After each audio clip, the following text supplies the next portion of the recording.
अस्सलाम वालेकुम व्यूवर्स, मैं हूं आदिल अमान अपने यूट्यूब चैनल के साथ। उम्मीद है आप लोग भी खैर वाफियत से होंगे। व्यूवर्स, आज एक नई जो कहानी एक आपके सामने कह लें वो सुनी तो अच्छी लगी, तो आप लोगों से शेयर करने के लिए अपने चैनल पर आ गया।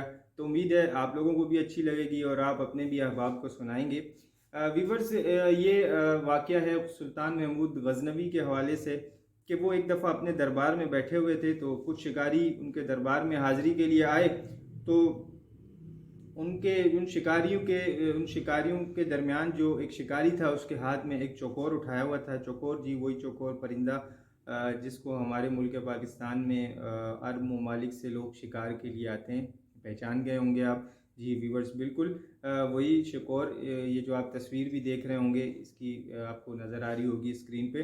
व्यूवर्स, वो चौकोर जो है वो बादशाह ने देखा तो उसको पसंद आ गया। तो उसने अपने शिकारी से कहा कि आप इसको बेचना चाहोगे? तो उसने कहा जी बादशाह सलामत, मैं बेचना चाहूँगा, लेकिन उसने बताया कि इसकी एक टांग नहीं है, ये माजूर है। तो बादशाह ने कहा फिर भी ये मुझे अच्छा लगा तो मैं इसको ख़रीदना चाहूँगा। तो जब वज़ीर ने शिकारी ने पैसे बताए तो बादशाह परेशान हो गया कि भाई इसके इतने ज़्यादा पैसे क्यों? एक तो ये ऐबदार है, इसकी एक टांग भी नहीं है, माजूर है, तो फिर आप इसके इतने पैसे क्यों मांग रहे हो? तो शिकारी ने कहा कि बादशाह सलामत, इसकी एक खूबी है, इसका एक टैलेंट है जिसकी वजह से इसके पैसे ज़्यादा हैं। तो बादशाह ने कहा बताओ क्या टैलेंट है इसका? तो शिकारी ने बताया कि बादशाह सलामत, मैं जब भी शिकार पे जाता हूँ तो इस परिंदे को, इस चौकोर को अपने साथ लेके जाता हूँ, वहाँ जाकर जाल से इसको बांध देता हूँ। तो जब इसको मैं बांध के छोड़ता हूँ तो ये ऐसी ऐसी आवाज़ें निकालता है कि इसकी कौम के दीगर चौकोर जो उस जंगल में मौजूद होते हैं उसकी तरफ रग़बत करते हैं। तो सब उसकी तरफ दौड़ते हैं कि भाई क्या हो गया, इसको हम देखें, या इसके अपने एक मतलब हमारी कौम का चौकोर अगर किसी मुश्किल में है तो हम उसके पास जाएं। तो जब सब उसके करीब आते हैं तो शिकारी आकर उन सब चौकोरों को पकड़ लेता है, उनको मतलब कैद कर लेता है और ले जाके उनको अच्छे दामों बेच कर पैसे कमाता है। तो ये उस चौकोर का टैलेंट था।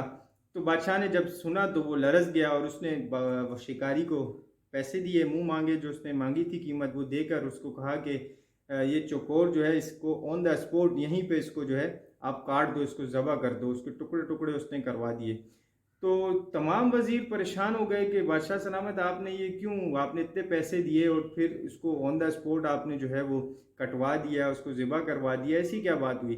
तो उसने, बादशाह सलामत ने उस वक्त एक बेहतरीन जुमला बोला। उसने कहा जो गैरों के लिए अपनों की दलाली करे उसको ऐसे ही ज़बह कर देना चाहिए, उसको जीने का हक कोई नहीं है।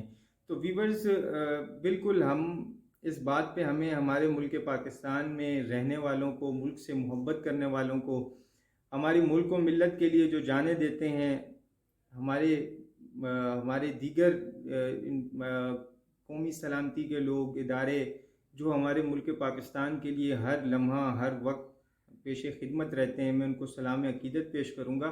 और ये उन लोगों के लिए जो दूसरे लोगों के साथ मिलकर जो पाकिस्तान के ख़िलाफ़ बात करते हैं या पाकिस्तान को अल्लाह ना करे कि नुकसान पहुंचाने की कोशिश करते हैं, तो मैं उनके लिए कहूँगा कि उनको जो है उनको जीने का हक़ कोई नहीं है, इस मुल्क पाकिस्तान में रहने का हक़ कोई नहीं है। हमें ये अब तय करना होगा कि हमें अपने अपने रुख को, अपनी जो राहें हैं उनको किस तरफ लेके जाना है। अगर हमने इस मुल्क पाकिस्तान को तरक्की की तरफ लेके जाना है तो यकीनन जैसे दूध से मक्खी निकाली जाती है, इसी तरह उन लोगों को हमें अलग करना पड़ेगा जो इस मुल्क के मुखालिफ हैं, जो इस मुल्क की आवाम के, इस मुल्क के इदारों के मुखालिफ हैं।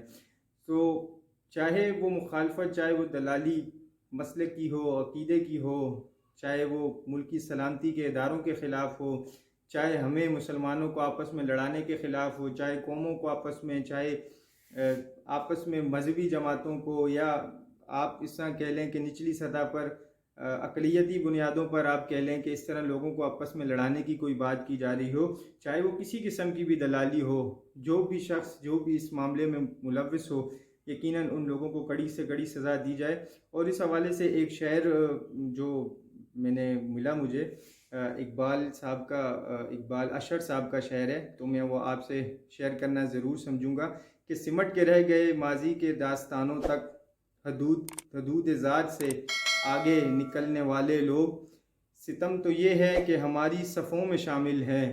सितम तो ये है کہ ہماری صفوں میں شامل ہیں دیا بجھتے ہی خیمہ بدلنے والے لوگ، اور ہمارے دور کا فرعون تو ڈوبتا ہی نہیں، ہمارے دور کا فرعون تو ڈوبتا ہی نہیں، کہاں گئے پانی پہ چلنے والے لوگ، کہاں گئے پانی پہ چلنے والے لوگ۔ السلام علیکم۔